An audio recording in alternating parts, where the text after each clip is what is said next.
politique. Situation sécuritaire à Abidjan, l'armée descend à Yopougon. Un important arsenal militaire découvert, de nombreux suspects interpellés. La situation sécuritaire du pays n'est pas vraiment alarmante, mais elle n'est pas non plus rassurante. Les autorités onusiennes en Côte d'Ivoire l'ont d'ailleurs récemment indiqué avant de recommander une extrême vigilance de la part des gouvernants ivoiriens. Alors, pour prévenir toute situation pouvant mettre à mal la stabilité du pays, on ne reste pas inactif dans les casernes et plus ou moins régulièrement, des opérations de ratissage et de contrôle pointu se font à travers certaines zones dites à risque. À Abidjan, la capitale économique. Ainsi, Gbenta, sous-quartier de la commune de Yopougon, abritant une communauté cosmopolite qui a été très bouillonnante pendant la crise post-électorale, était dans le viseur de nos autorités militaires. Une zone pas tout à fait rassurante, donc, qu'il faut surveiller comme du lait sur le feu. C'est pourquoi à l'aube du samedi 21 décembre 2013, des éléments de la gendarmerie nationale,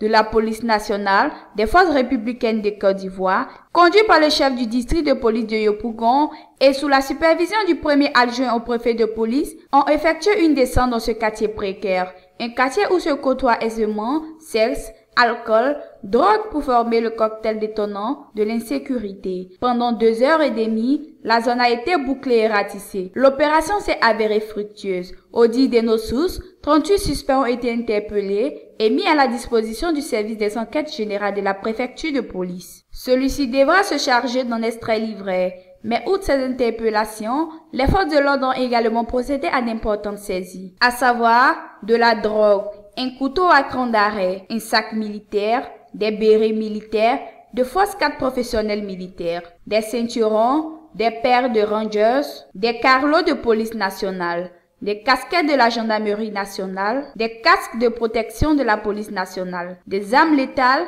et des complets treillis. De sources introduites, ce genre d'opérations vont se faire à travers plusieurs communes pour les assainir et tranquilliser les populations. Un gros défi à relever.